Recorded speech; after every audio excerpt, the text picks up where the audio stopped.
After I was captured by the Russians, during interrogations in prison, they asked me what I would do if I was exchanged. I said I will join the army and fight against you because you attacked me at my home. They said they would never return me home, that I would be in a concentration camp until I die. I said, come on, do it. I'm ready. In a year I was exchanged, and here I am.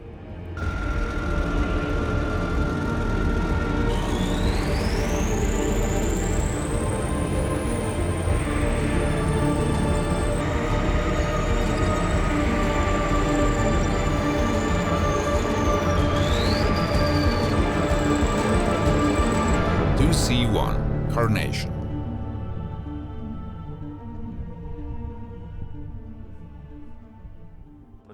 Before the Russian invasion, I lived in Bucha and worked as a sales consultant. After they attacked, my friend and I joined Bucha's territorial defense, but we didn't have any opportunity to fight. They killed my friend during interrogations, then I was captured and spent a year there.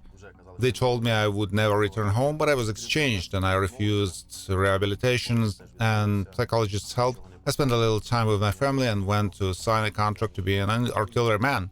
It was what I needed, the understanding that I could inflict greater losses to my torturers. I worked as a gunner. Behind me, this is Gvozdika, self-propelled howitzer. This system was made in the 70s to improve artillery mobility. 15-ton weight, 15 kilometers firing range, effective against personal, armored vehicles and fortified enemy positions. We operate mainly on the move. Mobility is very important as the enemy has a large number of UAVs of various types, both reconnaissance and strike. Plus, the enemy employs counter-battery tactics, so after each mission, we change firing positions or move to a waiting area. Due to many drones in the sky, it's hard to work in such a challenging situation. But overall, when a well-coordinated gun crew operates, nothing is impossible. Everyone knows their role. Arrive, fire, and quickly relocate to any position, keeping being undetected. It's all straightforward if you have the knowledge and keep learning new things. Initially, we worked with towed D-30 howitzers, and now we have this one.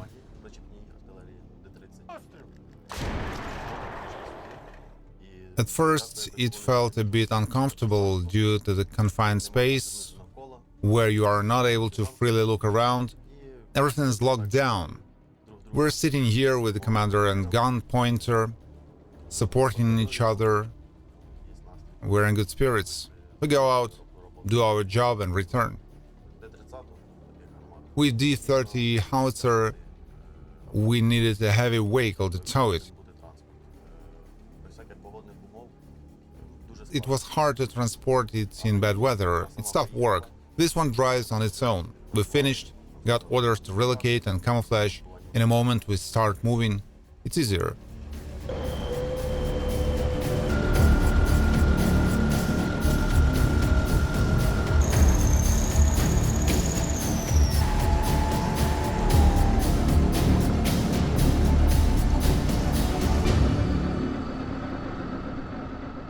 The crew consists of 4 persons. Behind me is the place of the mechanic driver, then the place of the gun commander. Next to him from below is the gunner, and on the right side of the vehicle, the cannoneer. I order the gun commander to bring the gun into battle. The firing position is engaged. I calculate firing trajectories and provide coordinates to the gun commander. He in turn gives the indication to the gunner. They operate the guide, load and report to me. If the target is actual, still in the place, we open fire. When the commander gives me the ready-made coordinates, I set the sight here, start to raise the cannon up. The second light bulb lit up. This means that it's nearly to right gun position. I turn it back a little. 3 lights lit up. This means that we raised the cannon correctly and accurately. The shot handle is in action. For example, I hold the handle here, group, and after the cannon commander tells me fire, I have to fire in the direction of the enemy.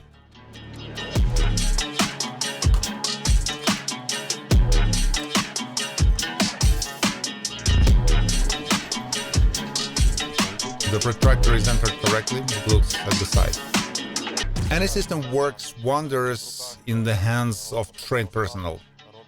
It's not secret that it's difficult to hit the target with the first shot, but thanks to the normal condition of the howitzer and the trained personnel, it's not necessary to fire dozens of shells. 3 to 5 shells are enough to destroy the target. Different ammunition, different weights, different charges, as well as different charge temperatures, weather conditions, snow, rain, all this affects the cruise operation.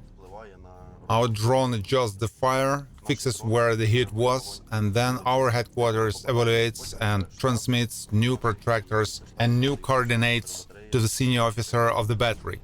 Projectiles can be fragmentation, high explosive, delayed action, illumination, agitation, or smoke. In general, there are different ones, but we don't use any others. Most of all, we use high-explosive fragmentation shells.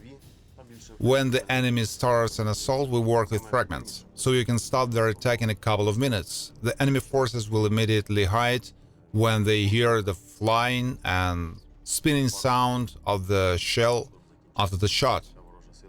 It's a very distinct sound. When it flies away from you, you can hear it cutting through the air. You don't hear it at first, and then a whistle appears. Quietly, and immediately the whistling and a very sharp explosion begin. I would say it's impossible to find your way around in something like that. From the blast wave, there can be either a large contusion or even organs can tear inside.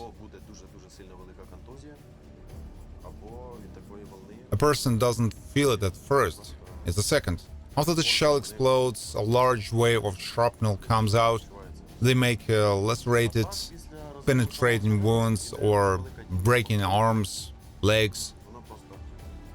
And plus, it's also a very high temperature at which a person can instantly burn. The work process for the cannoneer.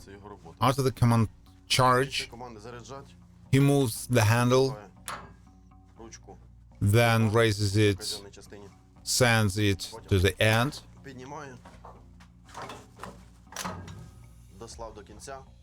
next he takes, for example, a fragmentation projectile,